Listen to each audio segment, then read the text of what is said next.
We're really appreciative that Todd was able to be with us tonight, and everybody that comes with his entourage. This is the way they told me to read this. Mr. Frog, am I right? Jean-Yves Labatt on synthesizer. Mark Moogie Klingman on the keyboards. Ralph Shuckett, clavinet and the B3. Kevin Elman drums. And John Siegler on bass. And, of course, Todd Rundgren, piano and guitar. Oh, geez. Whatever you want, Todd. Am I supposed to take it away? Hey, give me a little drum roll and a fanfare, you know? For our big opening in Cincinnati. And now, from the Seven Hills of Cincinnati,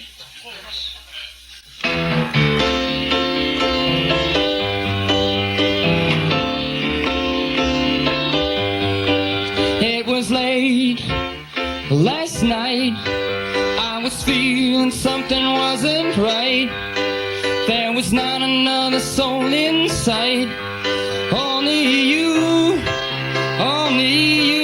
so we walked along, though I knew that there was something wrong, and a feeling hit me oh so strong about you.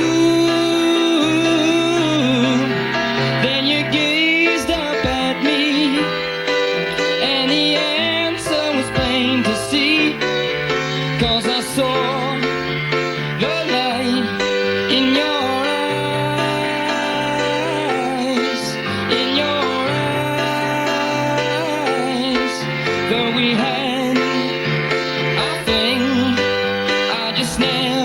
suspect a thing till that little bell began to ring in my head,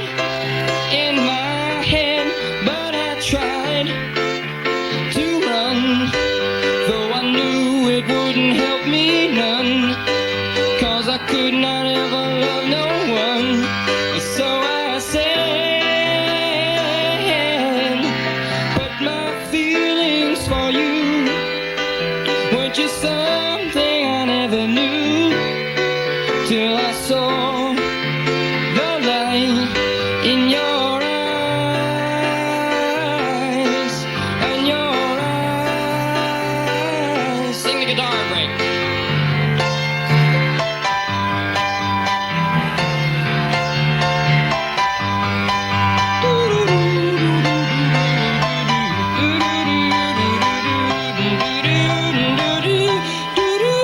But I love you best.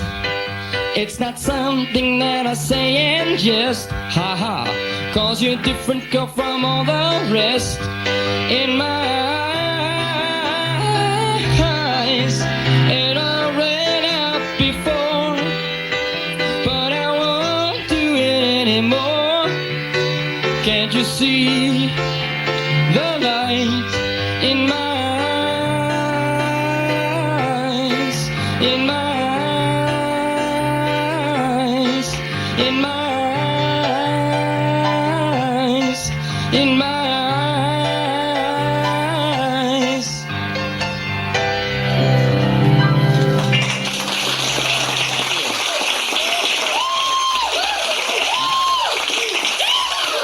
Thank you very much.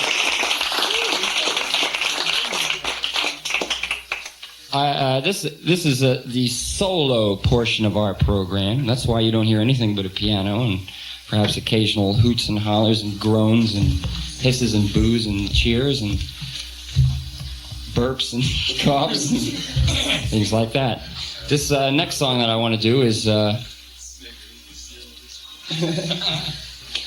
Wretches. The next song I want to do is from the album that's about to come out in January that hasn't been released yet. It's entitled Todd, for a dramatic change-up from all my previous albums. And the song's entitled A Dream Goes On Forever. And it goes like this, so I can remember. Oh.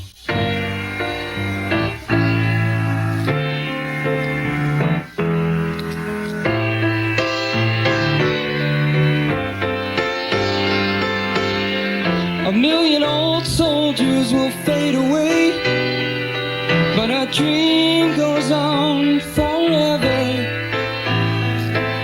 I'm left standing here, I got nothing to say, all is silent within my dream. A thousand true loves will live and die, but a dream lives on forever. The days and the years will go streaking by, but the time is stopped in my dream. We all have our everyday hopes and fears, and you'll find no exception in me. But that doesn't get me through a sea of tears over life's biggest tragedy. You're so long ago and so far away, but my dream lives on forever. I guess I believe that I'll see you one day, for without it there is no dream.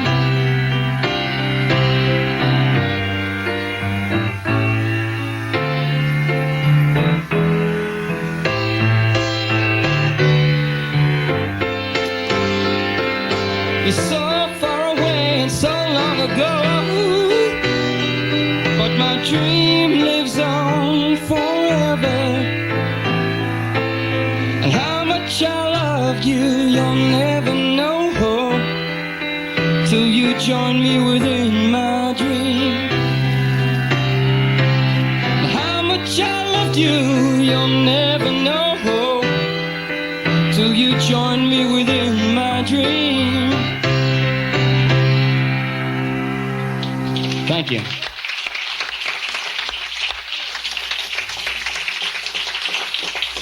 It's story time, boys and girls, out there in Kitty Land. We're going to tell you a little story about the way things are and the way they used to be and the way they probably always will be. And thank heavens for that.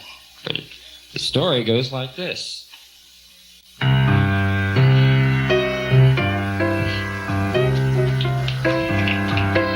Thank you for that spattering.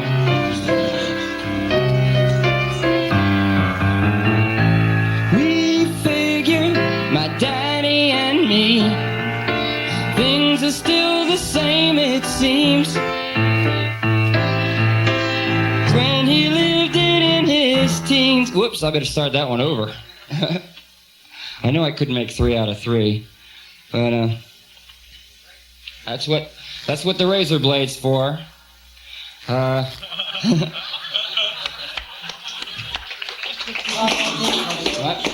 Oh, yes, I know. Anyway, it goes like this. We figured, my daddy and me, things are still the same, it seems. 'Cause when he lived it in his teens, as a kid in school, Aaron was a junior, the class of 32. His mama called him Angel, but everybody knew he was the king, the gross out king. They called him Aaron. They always call him in the hole.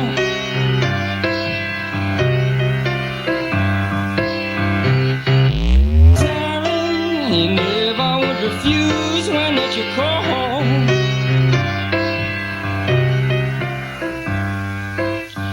I don't know whether they'll let me get away with this song in Cincinnati. They let me do it in England, but then everybody says over there, so it doesn't matter.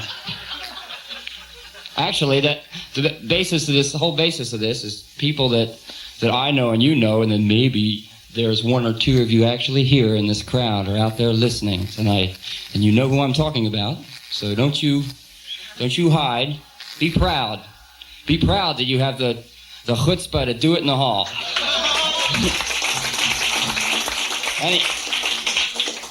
Anyway, this is about a particular person that I knew in school this is about a bunch of people, but Aaron was the one that I guess was the central inspiration, being as I couldn't think of anything more off the wall than that. But Aaron is perfectly normal in all respects, sort of, except that he just has this propensity for for piddling. And on the average day, you would find him doing it in an empty locker, in his or another's empty locker, or down through the stairwell, or in the water fountain outside the Dean of Boys or something like that. But anyway, Aaron didn't have many friends because his interests were so unique. But the next one I was thinking about, I would have to say probably is just a projection of myself, because I was very much into the particular things that Larry was in. He was Dumb Larry from homeroom 9 kept his locker full of weeds just to satisfy his smoking needs and his love of fire. He went to a game and lit a stink bomb in the bleachers. The coach, the cheerleader, and the chem teacher, and the ding, the did-it-and-that-ing was after Dumb Larry. They always caught him smoking in the John.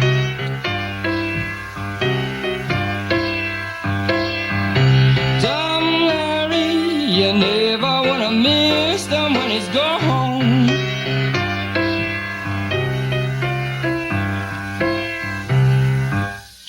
Larry was a firebug. Larry's, of course, proceeded. When I say smoking, of course, in the old days, it was just cigarettes.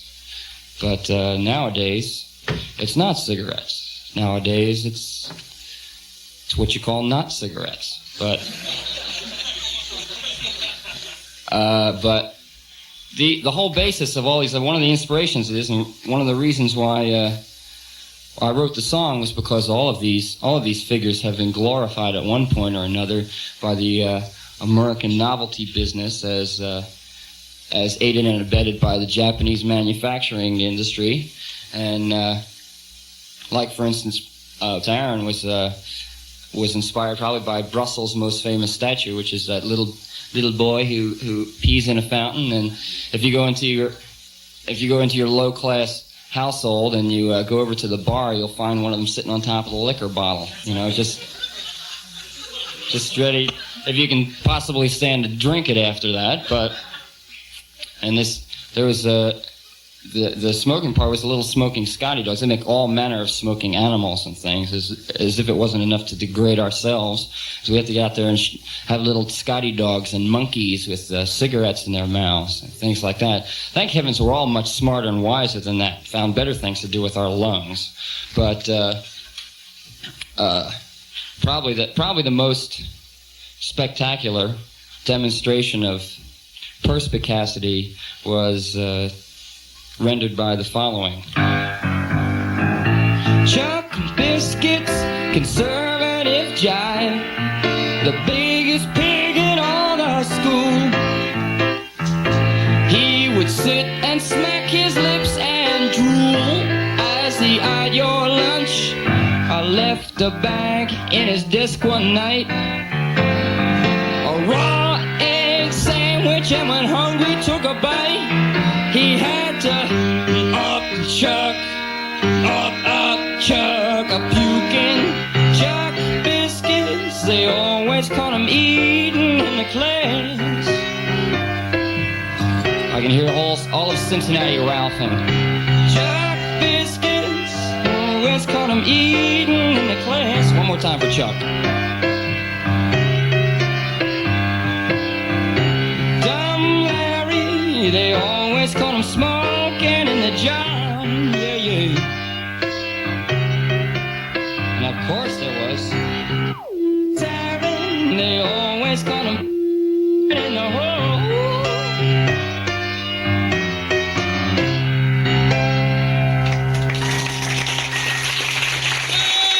Thank you.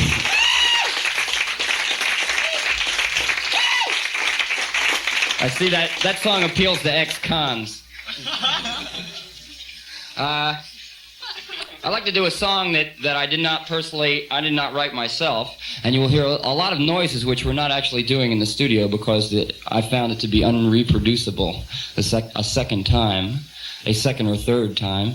And it's a song about love unrequited. It's called The Nightmare Song, written by Gilbert and Sullivan, and it goes like this. Like this, yeah.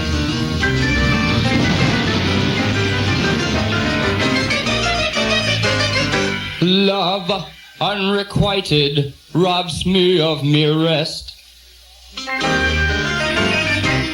Love, hopeless love, my ardent soul encumbers.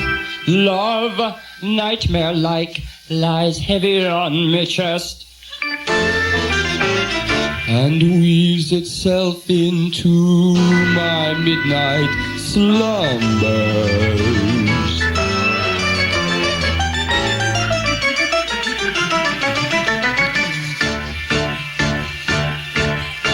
When you're lying awake with a dismal headache and repose is tabooed by anxiety, I conceive you may use any language you choose to indulge you without impropriety. For your brain is on fire, the bedclothes conspire of usual slumber to plunder you. First your counterpane goes and uncovers your toes, and your sheet slips demurely from under you. Then the blanketing tickles you feel like mixed pickles, so terrible sharp is the pricking. And you're hot and you're cross and you tumble and toss till there's nothing twixt you and the ticking. Then the bedclothes all creep to the ground in a heap and you pick them all up in a tangle. Next your pillow resigns and politely declines to remain at its usual angle. Well, you get some repose in the form of a doze with hot eyeballs and head of a raking. But your slumbering teams with such horrible dreams, you very much better be waking. You dream you're crossing the channel and tossing about in a steamer from Harwich, which is something between a large bathing machine and a very small second-class carriage. And you're serving a treat, penny ice and cold meat, to a party of friends and relations. They're a ravenous horde, and they all came on board at Sloane Square and South Kensington stations. And bound on that journey you find your attorney who started that morning from Devon. He's a bit undersized, and you don't feel surprised when he tells you he's only 11. But you're driving like mad with a singular lad, by the body ship's now a four-wheeler. And you're playing around games and he calls you bad names when you tell him the tie's with the dealer. Well, this you can't stand, so you throw up your hand and you find you as cold as an icicle. And your shirt and your socks are black with silk with gold clocks, crossing Salisbury Plain on a bicycle. And he and the crew are on bicycles too, which they somehow or other invested in. He's selling the tars of the particulars of a company he's interested in. It's a scheme of devices to get at low prices, all goods from called mixtures to cables, which tickled the sailors by treating retailers as though they were all vegetables. You get a good spaceman to plant a small tradesman for taking his boots with a boot tree. And his legs will take root in his fingers will shoot and they'll blossom and bud like a fruit tree. The greengrocer tree gives you grape and green pea, cauliflower, pineapple, and cranberry. While a pastry cook plant cherry brandy will grant apple puffs, three corners, and banberries. The shares are a penny and ever so many are taken by Rothschild and Baring. And just as a few are allotted to you, you awake with a shudder despairing. A regular wreck with a crook in your neck, and no wonder you snore for your head's on the floor, for your needles and pins from your soles to your shins. Your flesh is like creep for your left leg to sleep, a cramp in your toes and a fly in your nose, fluff in your lung and a feverish tongue and a thirst is intense in the general sense that you haven't been sleeping in clover. But the darkness has passed and it's daylight at last. The night has been long, ditto, ditto my song, and thank goodness they're both of them all back.